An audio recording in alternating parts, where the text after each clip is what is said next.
My name's Anastasia Somerville-Wong and I'm a researcher at the University of Exeter and a published poet.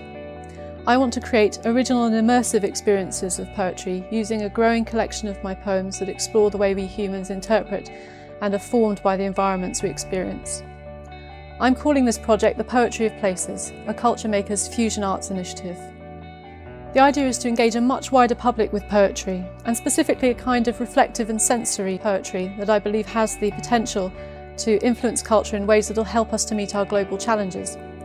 Global challenges like the management and development of aesthetically sympathetic and economically sustainable environments that will help meet not just our physical needs but also the psychological needs of their human and non-human inhabitants. The Poetry of Places will facilitate a journey of reconnection with the natural world and a greater appreciation of the complex interdependence of life on Earth. I hope that it will get us all thinking more about the environments that we want for ourselves and our children to live in the future.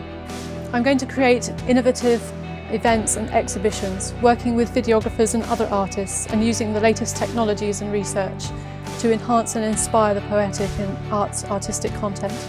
I'm also going to incorporate interactive elements like Meet the Poet and Meet the Artist experiences, which will help bring the poetry to life.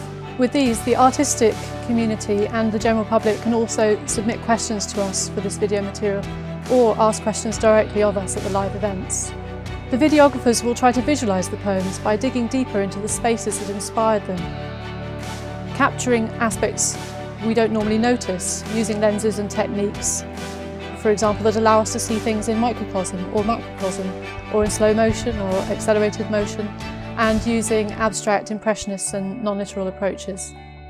The videographers will have a considerable challenge of opening up our imaginations using these novel perspectives without being prescriptive in ways that undermine the imaginations of those hearing the poems for the first time.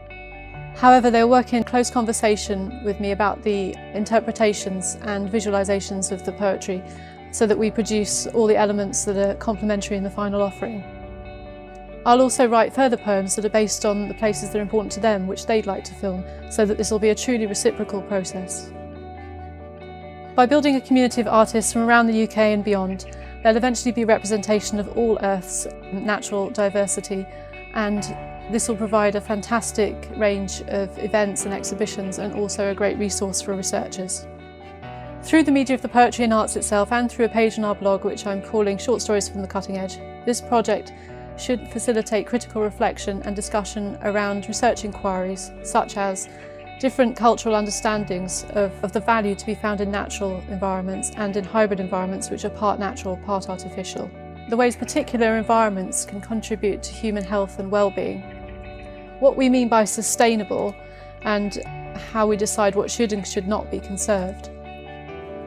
How processes of environmental change and human interactions with the environment can affect the way we experience these places and the value we find in them. The ways in which we and our cultural institutions deal with the tangible and intangible heritages relating to the natural environment and how these heritages might be viewed from a moral and human rights perspective. If you're interested in getting involved with either the research or the arts aspects of this project, please do get in touch and follow me on Twitter. My Twitter handle is Anastasia ESW. I'll leave you with a taste of what's to come with my poem The Passing, where I reflect on change, time, and the contrast between the great and the small in nature and the human and natural spheres. The years come, and then they go. Faster now as act or scene, and thoughts alight on things that passed. Were they real? They didn't last. A robin flits across the lawn. I see each year the same affair, yet changelings all we creatures are who circumnavigate the star. Hairs of snow fall through the dark, as new worlds dare to know themselves, while thoughts still run to visions, dreams, none quite real, but love, it seems.